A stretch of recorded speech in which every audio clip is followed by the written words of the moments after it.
So thank you, Vivek, for joining us today.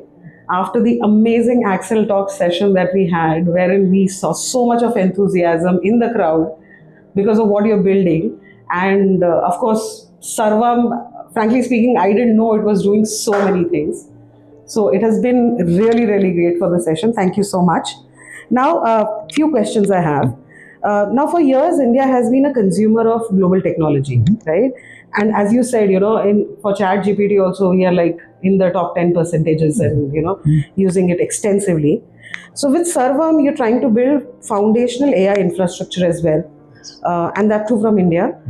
Now, what does it take for India to move from being just an AI adopter to becoming a leader in the AI space? See, I think we have to take a different track. I think if you look at it from global perspective, AI is an amazing technology, and people are spending huge amounts of investments in that technology.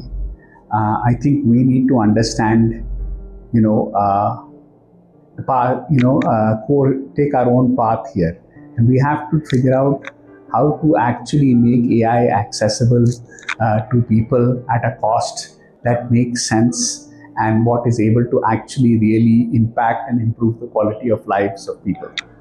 And I think if we did that and we took that focus that AI, that people should use AI to make their lives better, then I think we will have something that we can export to the rest of the world, right? I think that's something that we can. Absolutely. And, for very early stage startups, like how important do you think it is for startups to, take up the responsible AI part into their entire system right from the beginning?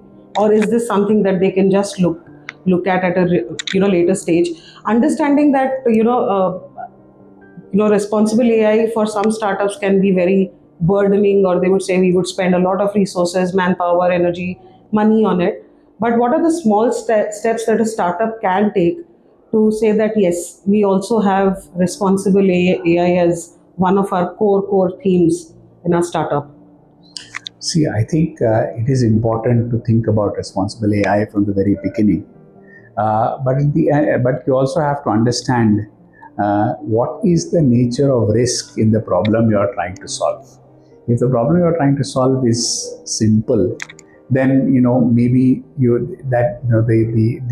guardrails that are there can be more reasonable.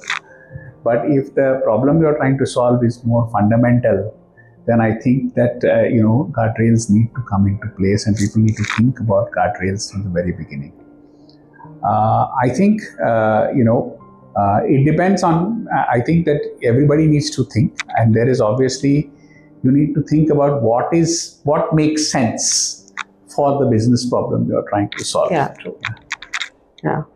So, now something very close to Sarvam. Now, India isn't just one market, right? It's hundreds of languages, dialects, and cultures.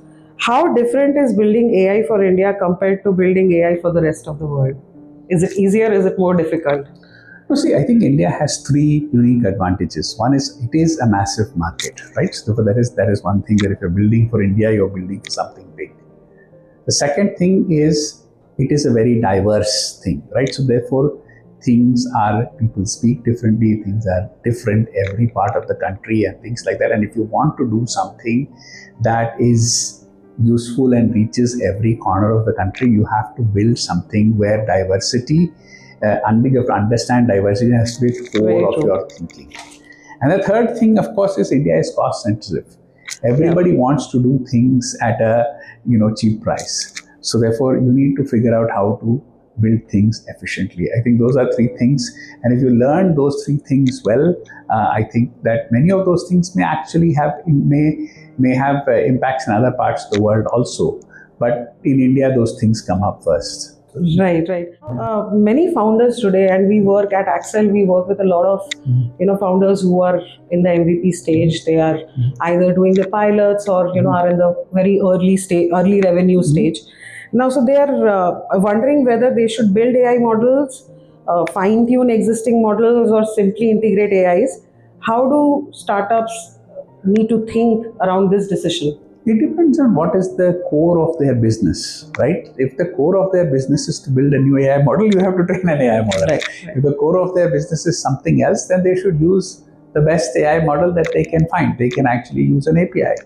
Or if it is somewhere in between that they think that, they don't need to start at the beginning. So I think all of them depends on really what is the business objective of the company. So different companies, the right thing will be different. Absolutely. And, with Sarvam also, you mentioned during the session that, you have open sourced a lot of your code. So, any startups who are interested to work on it can take it up, can build up from there.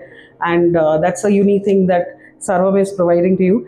And finally, the last question. Now, we often hear that, AI in AI is in the next, India's next digital revolution. What needs to happen in the next 5 years for India to truly become a global AI powerhouse?